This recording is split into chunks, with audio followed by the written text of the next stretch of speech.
Hi guys, സ്ഥിരമുള്ള പരിപാടിയുണ്ട്. എമിലൂന് ജലദോഷം വന്നാൽ എനിക്കും ജലദോഷം വരും. ഇന്നലെ കല്യാണം കഴിഞ്ഞ് വന്ന് നൈറ്റ് തുടങ്ങിയതാണ് നല്ല മേലുവേദനയും തലവേദനയൊക്കെ. ഇപ്പോൾ ജലദോഷമൊക്കെ ആയിട്ട് ഇന്നിനൊരു മൂടില്ല. എന്നാലും എണീക്കണ്ടേ, ഞാൻ എണീക്കാതെ പറ്റില്ലല്ലോ. രാവിലെ എണീറ്റ് സാമ്പാറും ഉപ്പേരിയും ചോറൊക്കെ ഉണ്ടാക്കിയിട്ട് നമുക്ക് പിന്നെ സാമ്പാറാകുമ്പോൾ അതന്നെ മതിയല്ലോ രാത്രിത്തേക്കായാലും. അപ്പോൾ അത് വിചാരിച്ച് അതന്നെ ഉണ്ടാക്കി ഉപ്പേരിയൊക്കെ സെറ്റാക്കി ഒരു ഗ്ലാസ് ചായ കുടിച്ച് ഭയങ്കര തലവേദന. ഞാൻ എണീക്കാൻ തന്നെ ഏറെ മണിയൊക്കെ ആയിട്ടുണ്ട്. അപ്പോൾ എനിക്ക് ചായ കുടിച്ചു. എല്ലാ പരിപാടിയും ഇന്ന് ഭയങ്കര വയ്യാതരം എന്താണെന്നറിയില്ല, നല്ല പരിപാടിയും തീർത്ത് കിടക്കുകയാണ്. ഞാൻ ആകെ കുഴങ്ങിക്കണം. അപ്പോൾ എൻ്റെ കുട്ടി എണീച്ച് വന്നു. ഓന് എണീക്കാൻ തന്നെ 11 മണിയായിട്ടുണ്ട്. ഓന് വയ്യ തീരെ. ഓനും എൻ്റെ മേത്ത് കുറച്ച് നേരം ഇങ്ങനെ കിടന്നു വന്നിട്ട്.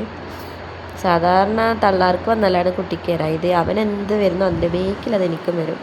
പിന്നെ ഇക്ക രാവിലെ പുറത്ത് പോയിട്ടുണ്ട്. എനിക്കങ്ങനെ തിരിച്ച് വന്നത്. അപ്പോൾ ഫ്രണ്ടിനായിട്ട് വർത്താനം പറഞ്ഞ് നിൽക്കേണ്ട പുറത്ത്.